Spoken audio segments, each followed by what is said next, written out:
Yeah, dude, I'm old. I'm old. I don't know if you realize this yet, but I'm old. Yeah, I'm 33.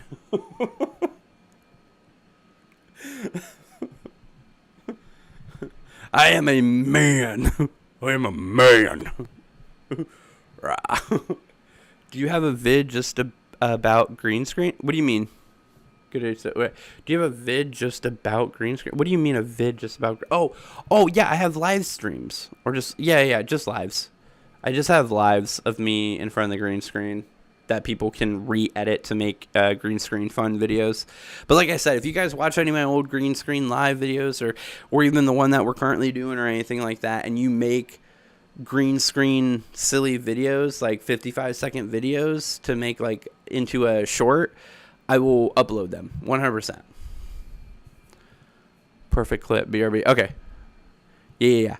You guys make some green screen videos, send them to me, and as long as they're not inappropriate, I will post them on my channel. I will credit you in the description and all that stuff. FNAF, you don't have to know how to edit. You can learn how to edit using my videos, because it's only like 55 seconds, so you can learn how to make edits using green screen if you want.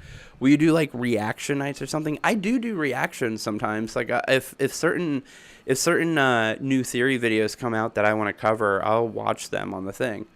So yeah, if you guys ever have FNAF theory videos that have come out or something like that you think I may not have been aware of yet, you can always tell me and we can do live streams. Like my live streams, like I stream 5 days a week. I need content help. Like I can't.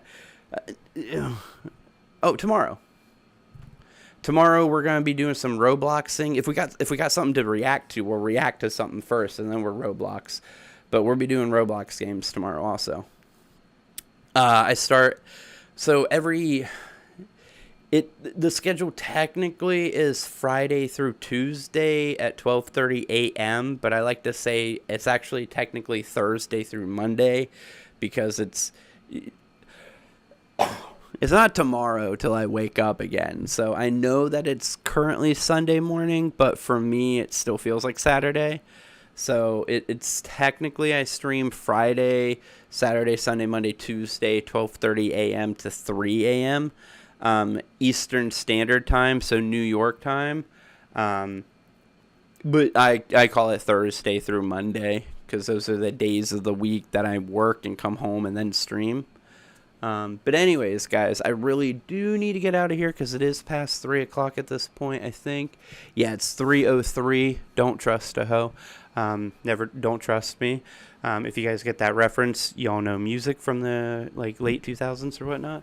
Have a good night, guys. Love you faces. Thank you guys so much for hanging out with me. You guys are awesome, amazing. And I will see you guys in the next stream. Go watch my theory video if you I hit my camera again. Go watch my theory video if you guys haven't yet. Like it, comment on it that you think it's an awesome theory and that you guys definitely believe it also. Oh wait, hold on, I can do this. What up? And then I will see you guys in the next live stream tomorrow, and soon the Dave is Henry's son video will be coming out. Hopefully you guys will like that too.